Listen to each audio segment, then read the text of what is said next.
qué época los años de 1917 a 1923 para el mundo. No se sabe quizá lo suficiente, no se estudia en los libros de historia lo que pasó en esa época. Después de la Revolución Rusa, después de la Primera Guerra Mundial, hubo una oleada, se hablaba de la Revolución Mundial, y uno podría decir, qué ingenuos, se hablaba de la Revolución Mundial y no ocurrió. No ocurrió. Hubo huelgas generales en Glasgow, en Manchester, en Buenos Aires, en Sudáfrica, en Japón, en la Ciudad de México en 1916, y después una ola de huelgas en 1920. En Seattle, Estados Unidos, los trabajadores tomaron la ciudad. En San Francisco. En Italia a esos 2 años son conocidos hasta la fecha como el bienio rosso, o sea, los 2 años rojos. En Alemania no se diga, en Baviera, Alemania, en Hungría hubo una república soviética, en Polonia hubo intentos revolucionarios. Ninguno de esos triunfó, pero uno de esos no fueron episodios, fueron largos años de lucha, tuvo lugar en las ciudades españolas. Y una de las ciudades españolas donde fue más interesante fue en Barcelona. Interesante en varios sentidos, ¿no? En cierto modo, porque nos toca cerca esa historia. A través de esos militantes que lucharon en 1920 en Barcelona, seguían vivos en 1936, seguían vivos en 1939, cuando Franco tomó el poder en España, y muchos terminaron aquí en México nos infundieron, pusieron en nuestro torrente sanguíneo colectivo su memoria, su experiencia, sus nombres, ¿no? Algunos desde mucho antes de eso, Durruti, Ascaso, Casanelas, nombres que trajeron un heroísmo delirante en el buen sentido de la palabra a la izquierda mexicana, un heroísmo totalmente plebeyo, proletario, que dio a la imagen del español en México una imagen totalmente distinta que a la del tendero gachupín, explotador, y todavía más distinta del conquistador, ¿no? Y Paco Taibo hizo un libro, uno de sus libros más densos en el buen sentido de la palabra, más cargados de datos sobre esos 6 años en Barcelona. Un libro donde la ciudad misma se vuelve un personaje, cobra vida ante nuestros ojos, y que yo creo que sospecho que son los apuntes que un escritor, un historiador y un novelista está tomando todo el tiempo para ver si de algo, a ver cuándo sale de ahí una novela, por ejemplo. Yo este libro en particular siento que cada capítulo es el cuaderno de apuntes del novelista histórico que está preparando cada capítulo podría convertirse en una novela, es mi impresión. Y este libro no es de los más conocidos de Paco, y nos pareció muy importante ponerlo al alcance de ustedes, porque es, digamos, la historia de la clase trabajadora. Si no la mantenemos viva, no se mantiene viva automáticamente. La historia de los poderosos sí. ¿Por qué? Porque los secretarios van siguiendo al presidente, los críticos vamos siguiendo a los presidentes y vamos anotando todo lo que hacen o dejan de hacer. Pero a los pueblos nadie los sigue, se olvidan, no se cantan la poesía normal, la narrativa normal, la literatura convencional no canta su épica, hay que cantarla. Y una vez que hay alguien como Paco Ignacio Taibo II la canta, hay que distribuirla, hay que leerla, y es lo que estamos tratando de hacer aquí. Por eso trajimos varios ejemplares de eso, esperemos que alcancen, y los vamos a dar a un precio extraordinario, pero quisiera que Paco nos contara cuál es el origen de este libro y qué es el episodio que cuenta. Ok. ¿Qué tipo de libros de historia quiere uno escribir? ¿Qué buscas cuando haces narrativa histórica? ¿Quieres escribir tipos de historias, temas que tengan la pasión de la realidad, el aprendizaje de la historia en términos de la organización social, la vivencia, pero sobre todo quieres escribir libros de historia que puedan ser leídos como novelas? O sea, que tengan la tensión dramática, el fulgor la sorpresa, las dosis locas de heroísmo, las virtudes de la literatura. Es el tipo de libros de historia que estás buscando. Cuando alguien me dice, ¿por qué no se escribe sobre las haciendas porfiristas en Veracruz entre 1904 y 1910? Pues digo, porque ahí no hay épica, ahí no hay fulgor, hombre. Está bien, me parece un trabajo académico respetable, pero no es el tipo de historia que de lejos se me antoja. ¿Por qué no escribes historia económica o o por qué no haces una biografía de Miguel Alemán? Y pues digo, porque me muero de asco, pues, ¿no? Y mira que es uno de los libros que me urge leer, porque si el prismo que conocimos, los que aquí estamos, lo inventó el alemanismo. Es el prismo de Luca Uca, el que lo encuentre se lo emboruca. Es el prismo del presidente que con un lápiz rojo traza una carretera que pase por sus ranchos naranjeros, desviándola. Es el prismo del saqueo, de la construcción de una oligarquía burocrática que heredamos. Pero no puedo, no me da emocionalmente escribir un libro sobre el alemanismo. Cómo hablan, cómo piensan, su doble lenguaje, su doble moral.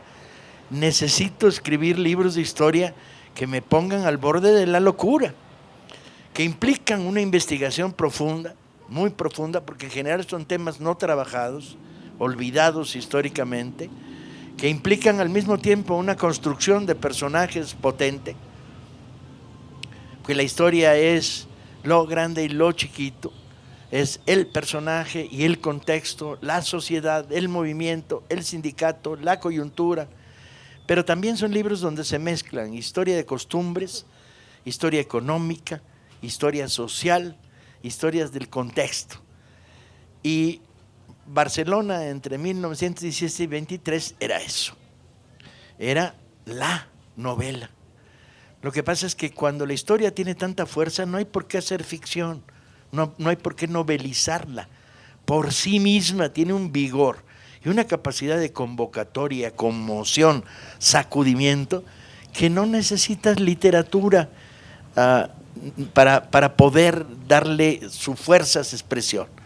Cuando estudié la Segunda Batalla de Puebla para Patria, yo decía, si hago de esto una novela, le quito peso, le quito realidad, porque la historia en sí misma, si la narras bien, construyes personajes, construyes contexto, explicas cómo demonios llegó el veracruzano, que llegó cargando un cañón desde Veracruz hasta Puebla, échense las cumbres de Alculchingo, jalando un cañón de bronce que pesa 350 kilos, ¿sí? ¿Cómo llegó a Puebla para estar en la primera línea de combate en la penitenciaría y le destruyen su cañón los franceses a la primera andanada y lo reconstruye 100 metros atrás y se lo reconstruye? ¿Y cómo llegas a la tercera? ¿Y cómo se llamaba el jarocho loco, artillero veracruzano? ¿Y cómo cuando Mariano Escobedo le dice González Ortega, mi general se acaba de abrir un hoyo en el frente de defensa, váyase a morir ahí? Esto suena a literatura demagógica, a historia de bronce. Ni madre, así se lo dijo. Pero Escobedo, que estaba loco, se voltea y le dice al batallón de San Luis Potosí y a los artilleros jarochos, tenemos que tapar ese hoyo, los que quieran morir síganme. Y todos ellos dan un paso adelante. ¿Qué tipo de mexicanos son esos? Como nosotros, sometidos a una situación particular donde la gente saca lo mejor de sí misma y lo pone por delante. Palabras vacías, huecas, destruidas por la demagogia, como patria, cobran un sentido. Y entonces, esas son las historias que uno quiere escribir, no las otras. Las otras que las escriba Krause. No lo puedo evitar. Hoy es mi día, compañeros. Hoy es mi día de políticamente... Muchos fans de Krause. Sí, políticamente correcto. Hoy es mi día de políticamente correcto. No me va a durar mucho conociéndome, pero bueno. Y entonces, Barcelona.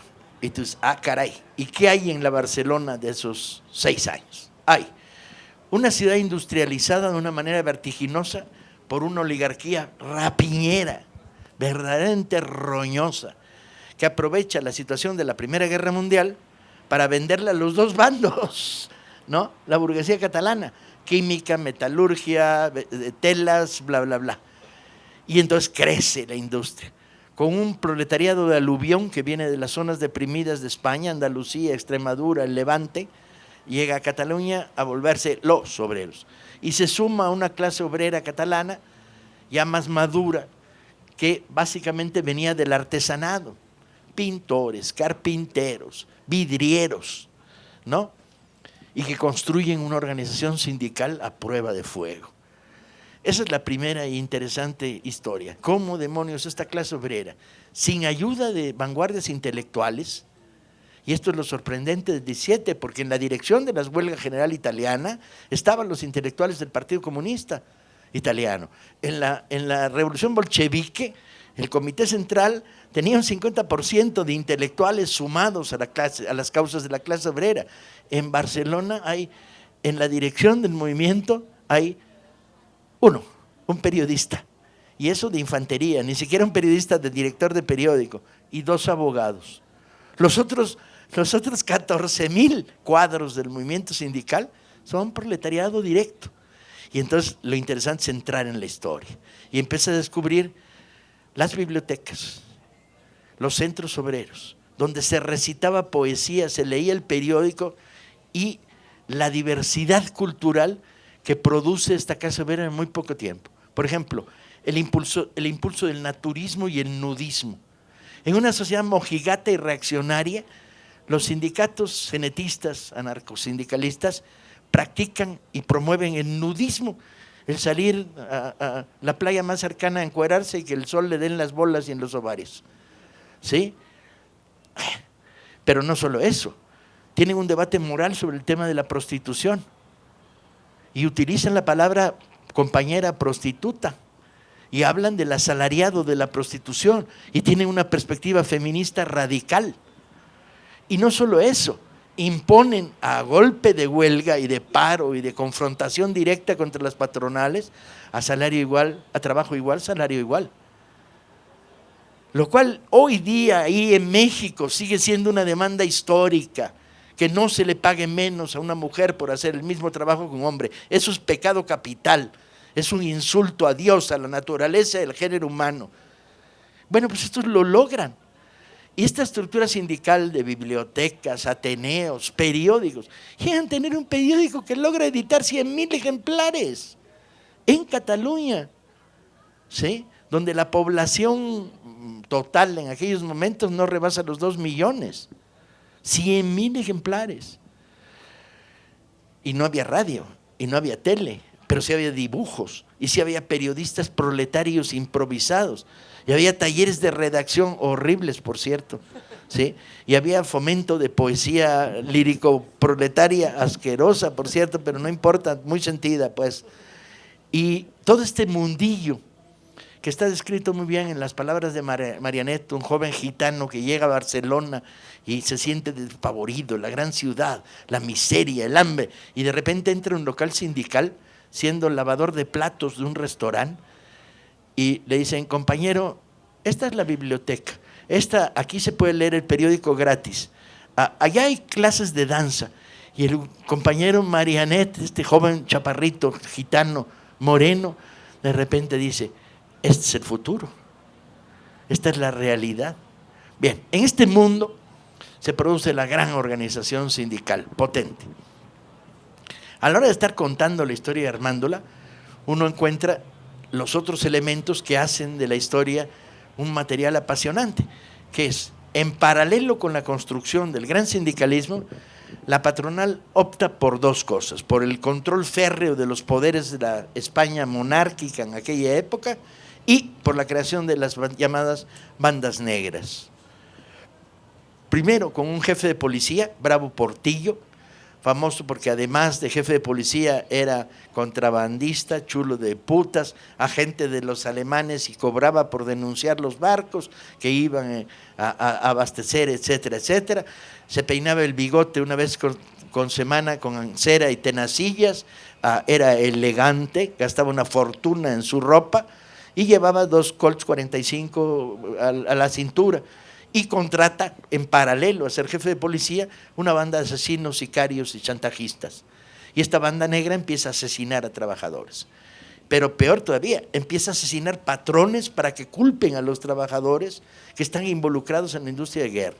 Y entonces hay una novela policíaca ahí apasionante, las historias de Armengol, un lumpen que trabaja para quien le pague y además tiene complejo de culpa, ¿no? Con lo cual se vuelve todavía más interesante como personaje narrativo.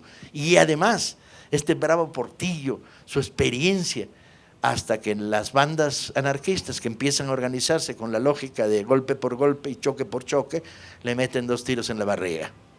Cuando salía de comprar jamón en una tienda de abarrotes, jamón de buena calidad. Y entonces hay un elemento policíaco en el corazón de la historia. Y luego están las historias de la acción directa, cómo se construye el sindicato de carpinteros, cómo el de portuarios, cómo se vive. Y de repente, un fenómeno inusitado.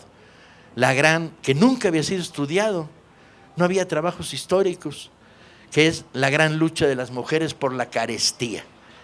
Al terminar la Primera Guerra Mundial, disminuye los ingresos de la oligarquía catalana y repercute inmediatamente en intentos de disminuir los salarios de los trabajadores y elevar los precios de los productos de primera necesidad. Y ahí descubre uno cómo el mundo ha cambiado, porque los productos de primera necesidad son el bacalao seco, el aceite para cocinar, el carbón y el pan. Y tú te imaginas una clase obrera comiendo bacalao seco y pan con aceite, y todo cocinando siempre con carbón, porque el carbón es fundamental en una estructura donde el calor de las casas en invierno y la cocina dependen del carbón. Y de repente surge de la nada un movimiento de mujeres que dicen no a la carestía, manifestaciones, movilizaciones, primero son 500, luego 1000, luego 2000, luego bajan por las ramblas de Barcelona y convocan a las mujeres que trabajan en los cafés cantantes, que es una mezcla de bailarinas, prostitutas, meseras, ¿sí? Y las ganan para el movimiento y cierran los cafés cantantes y siguen bajando las ramblas y se sumen las mujeres del textil, ¿sí? Que en su doble condición de proletarias y madres de familia, ¿sí? Y luego empieza a brotar de la nada este marasmo femenino y entonces deciden aplicar la acción directa. Entonces en un lugar donde el patrón subió los precios, van, les rompen las cortinas y distribuyen a precio normal y le dan al patrón el dinero, le pagan lo que se ganó. Intervención de la policía, mujeres detenidas, represalias, y el movimiento crece y crece y crece. Y pasan ya de la acción directa a decidir cuál es el precio justo. Y anuncian en la ciudad el carbón no puede costar más de 1 peseta con 50 céntimos el kilo. Y el que lo viole le cerramos la tienda. Y empiezan a organizar piquetes de cerradoras de establecimientos comerciales. Y el movimiento sindical observa esto con sorpresa, porque a pesar de que es un movimiento de talante igualitario, nunca había visto a las mujeres en este nivel de dirección. Y bueno, poco a poco se suman los carreros que transportan internamente en las ciudades los productos, carros de caballos. Y luego, y ahí va, y ganan. Y sigue la historia. Y de repente la historia desemboca en un conflicto aparentemente intrascendente en medio de los tiroteos, los cierres de fábrica, los atentados, etcétera, aparentemente intrascendente, que es el despido de poco más de una docena de trabajadores de la empresa de luz.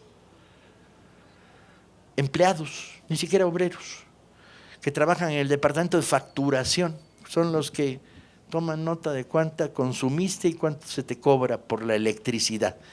Para esto Barcelona está iluminada a medias por luz, la otra mitad está iluminada por gas, por postes de gas, con luz de gas. y entonces los despiden, y entonces la organización, la CNT local de Barcelona, dice no, ese despido es ilegal, y llama al sindicato de la electricidad a iniciar acciones solidarias. Y entonces la empresa se llama La Canadiense porque es propiedad de una empresa canadiense que tiene enormes influencias en el gobierno de España a través del Ministerio de Asuntos Exteriores. Y entonces se declaran en huelga el resto de los trabajadores de facturación. Y entonces la empresa deja de poder cobrar porque no tiene quien facture. Y entonces el gerente de la empresa despide a los trabajadores de facturación. Y entonces el sindicato responde instantáneamente retirando a los que miden en las calles el consumo. Y entonces la empresa amenaza con el despido de los que miden el consumo. Y entonces los trabajadores llevan la huelga a la distribuidora termoeléctrica que distribuye en los generadores la luz a Barcelona. Y entonces la empresa amenaza y el gobierno empieza a sacar a la policía y al ejército en la calle. Y traen ingenieros militares de toda España para suplir el desmadre. Para esto ya empiezan a producirse accidentalmente o no tanto, conflictos de voló el transformador, le pusieron 3 cartuchos de dinamita, unos cables de luz.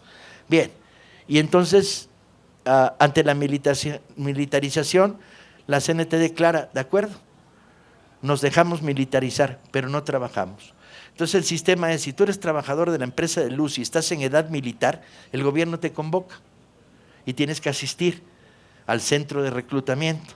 Y ahí llegan 8,000 trabajadores y les dicen, bien, ahora váyanse a trabajar, no como obreros de la empresa, sino como parte del ejército que va a resolver una situación de emergencia. Le dicen no. Con lo cual están en peligro de que los lleven a juicio militar a cada uno de ellos, a consejo de guerra, pero no lo logran, ni uno logran que se pandee. Y entonces los sindicatos dicen, hasta aquí llegaste, y mandan la consigna de huelga general a las termoeléctricas en las afueras de Barcelona. Y el gobierno insiste, y los sindicatos dan el siguiente paso, que es, se van a la huelga todas las compañías eléctricas, también las chicas, y la compañía de gas. Y como si fuera poco, de una vez los tranvías que funcionan con electricidad. Y entonces el gobierno presiona. Y entonces los trabajadores decreta el sindicato de prensa que no publica información que venga del gobierno. Entonces los trabajadores de los periódicos no publican los boletines que manda el gobierno. Al grado que el gobernador de Barcelona una vez tiene que pedir que el boletín que acaba de firmar no lo puede mandar a conferencia de prensa porque los obreros de los periódicos no lo publican, punto. Sino que lo tiene que hacer en copias en máquina de escribir con papel carbón y pegarlo soldados en las paredes de Barcelona. Después de hacer eso, el señor sale a la calle a comer y descubre que se acaban de declarar en huelga solidaria los cocineros y los camareros de los restaurantes. Entonces no tiene dónde comer el gobernador de Barcelona, porque todos los restaurantes. Y al mismo tiempo el sindicato de la alimentación decide que van a hacer lo que llaman ollas populares. Entonces saca comedores a la calle donde guisan y distribuyen gratuitamente a los huelguistas comida. Para esto la ciudad ya está en estado de caos porque van creciendo las huelgas solidarias. En el puerto de Barcelona desembarcan carbón para mandarlo a las termoeléctricas, pero los cocheros se niegan a recibir un carbón que va a ir a empresas que están manejando Esquiroles o el ejército. Y entonces el carbón se amontona en los muelles de Barcelona. Para esto, el sindicato del transporte marítimo decide que, ¿cómo van a andar trayendo carbón? Que ellos no traen carbón de ninguna parte de España, los marineros. Pero no solo los carreros van a la huelga y entonces los trabajadores, los dueños del transporte urbano, los despiden. Y entonces se declaran en huelga todo el transporte urbano de Barcelona, incluidos los taxistas, pero también las carrozas mortuorias. De tal manera que los cadáveres se quedan en la puerta de las iglesias porque no hay quien los transporte a los panteones. Aquí nadie se muere, estamos en huelga. Y el fenómeno va adquiriendo acumulación. En el momento en que despiden a los trabajadores de los periódicos, se declara en huelga el sindicato de redactores de prensa, ¿sí? Con lo cual los periódicos dejan de salir, porque también se declara en huelga en solidaridad las imprentas de Barcelona. Entonces no tienen dónde imprimir los periódicos. Y la huelga sigue. Para esto está dirigida por un comité de huelga, dirigido por media docena de locos geniales que representan a estos sindicatos, que dirige la huelga desde un camión de mudanzas que recorre las calles de Barcelona, donde se van subiendo, conspiran y se van bajando. Detienen al primer comité, se forma el segundo. Horas después, detienen al segundo comité, se forma el tercero, horas después. Porque cada sindicato simplemente tiene ya establecido que en caso de detención, quién suple a quién. Bueno, la huelga prosigue. Militarización absoluta de Barcelona. Huelga general. De hecho, la canadiense se vuelve una huelga general que afecta a la ciudad de Barcelona y afecta a toda Cataluña, mal que bien. Y ganan. Es la huelga europea más impresionante en términos de cadena solidaria que se ha conocido en la historia de Europa. Y uno dice, pues esta es épica. ¿Cómo no vas a escribir sobre esta historia? Con nombres y apellidos, tienen nombre. Y cuando los cuentas dices, el que dirige la huelga general, Salvador Seguí, pintor de brocha gorda, autodidacta, ¿sí?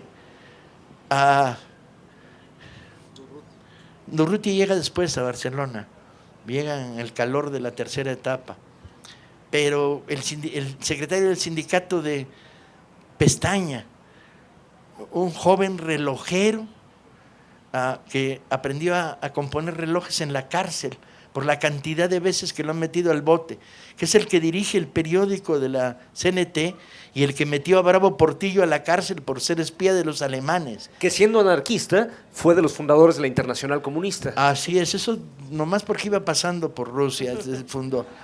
Pero que además hace cosas que uno dice, pero a ver, Ángel Pestaña, y ve sus fotos y es personaje flaco, enteco, con mirada bondadosa, apacible. Todo el mundo que lo conoció dice que era más bueno que el pan. Bueno, pues este cuate, un día, el comité de la CGT, de NT de Barcelona, le dice, Ángel, hay que organizar las sirvientas. Y Ángel dice, ¿y cómo? Dice, pues tú sabrás porque tienes una hija que es sirvienta. Y dice, bueno. Y publica un artículo, yo lo leí, en el periódico de la CNT de este tamaño, que dice, se convoca a todas las sirvientas de Barcelona al Tívoli del Eliseo, que es un parque público donde se reunían las sirvientas a ligar con los soldados, ¿sí? Era el punto de ligue de Barcelona dominical. La alameda de ellos. Los convoca a las sirvientas. Bueno, llegan 5,000 sirvientas. Y entonces, Ángel, hay que construir el sindicato. ¿Qué quieren? Jornada de 8 horas. Descanso dominical completo, porque no había descanso dominical para una sirvienta, trabajaba la semana completa, los 7 días. ¿Qué más quieren? Salario mínimo de 1 peseta. Bueno, vale. Levanta la lista de demandas y estalla la huelga de sirvientas en Barcelona. Y la ganan. ¿Sí? La oligarquía, ante el horror de la señora tener que cocinar, que la duquesa de no sé qué, tener que cocinar, pues se derrota. Este es el tipo de personajes que construyen la historia. La historia tiene un proceso evolutivo, entra en una segunda etapa, pierde en una segunda guerra general por desgaste y cansancio del movimiento, y se inicia una segunda etapa de bandolerismo patronal. Surge, y ahí es como novela de nuevo, el misterioso Barón de König, un alemán que ni es alemán, que tiene 3 casas, cambia de nombre, estuvo haciendo tranzas en casinos en Australia, con unas biografías de esas de, fue director del casino de Fuenterrabía, donde jugaba las cartas el rey. Bueno, pues crea una banda criminal con los restos de la banda de Bravo Portillo, que se dedica al asesinato. Y bueno, la banda de König contra las bandas del movimiento sindical. Guerra civil subterránea en Barcelona. Desaparece.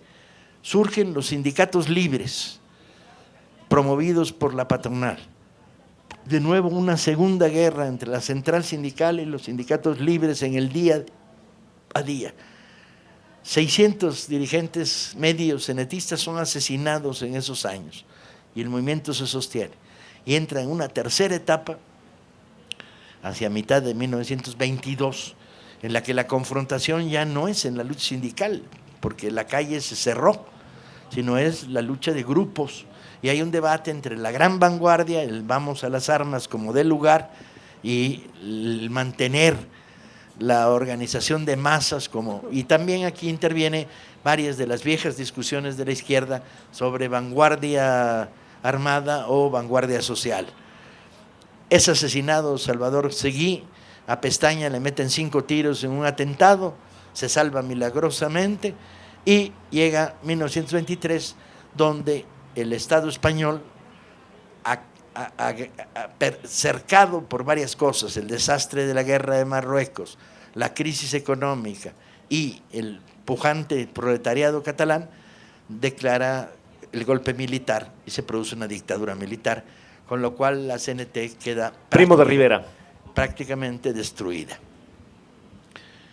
Ahí termina la historia que quise contar.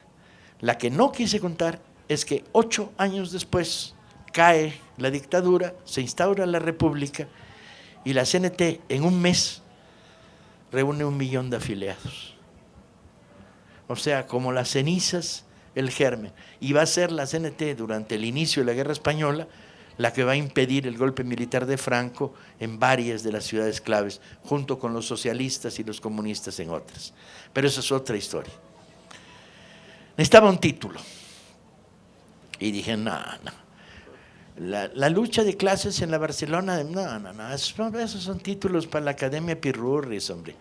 Necesito un título de verdad que transmita lo que me deslumbró, me desconcertó, me apasionó escribir este libro.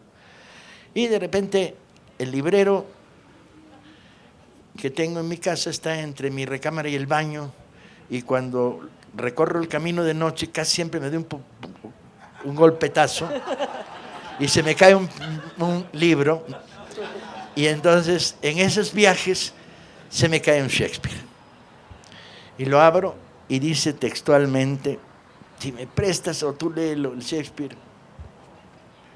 Se abre el libro.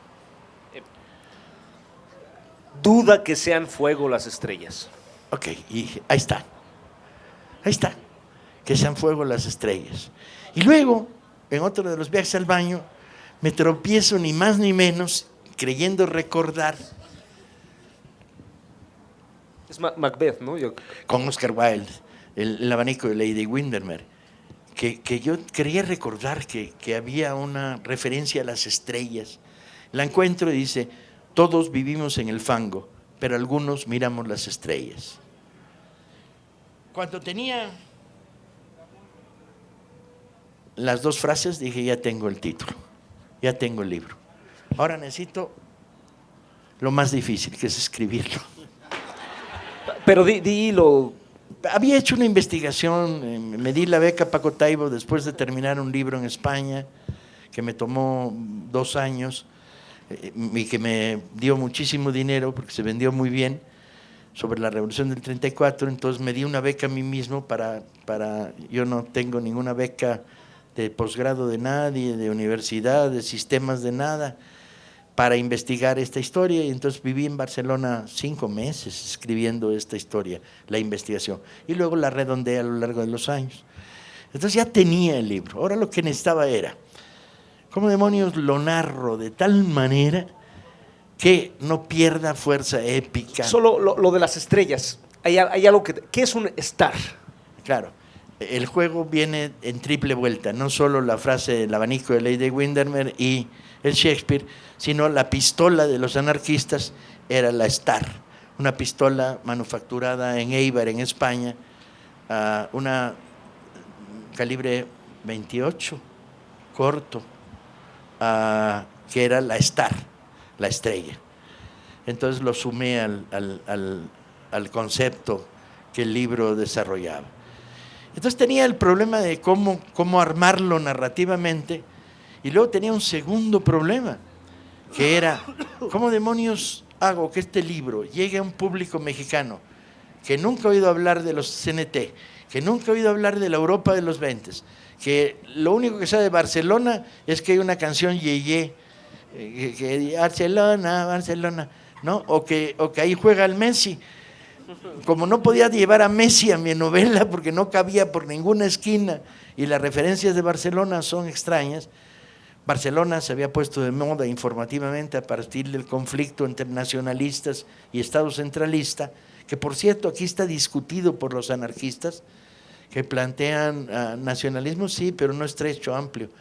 Somos internacionalistas de entrada y de origen y de fondo, y se pelean con la izquierda nacionalista catalana, diciéndole que sus miras son muy estrechas, que el mundo, y siguiendo la letra de la Internacional, el mundo será el paraíso, la cuna de la humanidad. Entonces, ¿cómo logro escribir este libro para que México caiga en manos de lectores que sigan la máxima sabia de, creo que es Goethe, pasado por Marx, de nada humano me es ajeno? Marx la reproduce, pero no es de él originalmente. Terencio. Que Brecht la reproduce, sí, por tercera vez, Bertolt Brecht. Nada humano me es ajeno, toda buena historia funciona. Y decidí escribir Que sean fuego las estrellas. El libro tuvo un extraño destino, funcionó bien en España, claro, en Barcelona, ahora se publicará en Italia y en Francia, pero en México, bueno, le fue bien, se agotó la primera edición, muy cara, y me peleé con la editorial por el precio, creo que costaba 300 pesos o cosa por el estilo, 280, 340, mucho. 425, dice la compañera. 425 costaba cuando se publicó. Samuels. Entonces sobró un pico de la edición, como siempre suele sobrar, de 200, 300 ejemplares, y la brigada decidió comprarlo a precio de saldo para poderlo vender el día de hoy a 100 pesos. Y no debe haber muchos ya a estas alturas del baile, ¿no? Porque ha estado toda la semana circulando. ¿Hay qué? 22. Hay 22 ejemplares. O sea que los primeros en llegar ahí donde alguien levantó la mano se lo pueden llevar. ¿Mejor a domicilio? Bueno, a domicilio. Que los que quieran el libro levanten la mano y a domicilio se los venden. Pero tengan los 100 pesos disponibles. Bien, y esta es la historia. Le dimos el corazón a la clase correcta, ¿no te parece? Sí. O sobre todo, lo sigues viendo, hay una continuidad, ¿no? O sea, ahí se sigue viendo en pequeñas acciones de inteligencia, solidaridad, que dices, cada vez te confirma esa decisión adolescente, esa lealtad jurada salgarianamente, a los 14 años. ¿La clase se sigue ganando tu amor? La clase obrera. Y sobre todo en un país donde la clase obrera está de baja y en bajísimo nivel de organización después de las grandes derrotas que sufrimos en los 70 y que no nos hemos repuesto de esas derrotas que son claves. Y yo sí quería un libro que llegara a trabajadores y que vieran y aprendieran de una experiencia diferente. Y sí, ahí están mis amores, he sido sindicalista desde que tengo razón de ser. Mi primer trabajo político de mi vida fue cuando tenía 15 años y alfabetizaba a compañeros trabajadores en una escuelita en Ecatepec, en Jalostoc. Y desde entonces he sido sindicalista desde siempre y lo seguiré siendo hasta el día de mi muerte. Y respondí además a una vieja discusión, que es el tema de la épica. Hay épica, gloria, en las Termópilas, ¿no? Los 300 que defienden las Termópilas sobre el terrible ejército de los déspotas persas y los democráticos, no muy democráticos por cierto, espartanos, que defienden las Termópilas. Hay épica en Custer y el séptimo de caballería, que es arrasado por las fuerzas salvajes de Caballo Loco, Crazy Horse y compañía, y le cortan la cabellera blanca al general Custer. Hay épica en el acorazado Potemkin, ¿no? Gracias a la película. pero no hay épica proletaria. El proletariado tiende a construir sus grandes momentos de heroicidad en una versión de masa anónima y gris. Y yo sí quería hacer épica proletaria, proletaria, proletaria. Entonces, por eso la razón de ser del libro. Si alguien tiene, abres diálogo.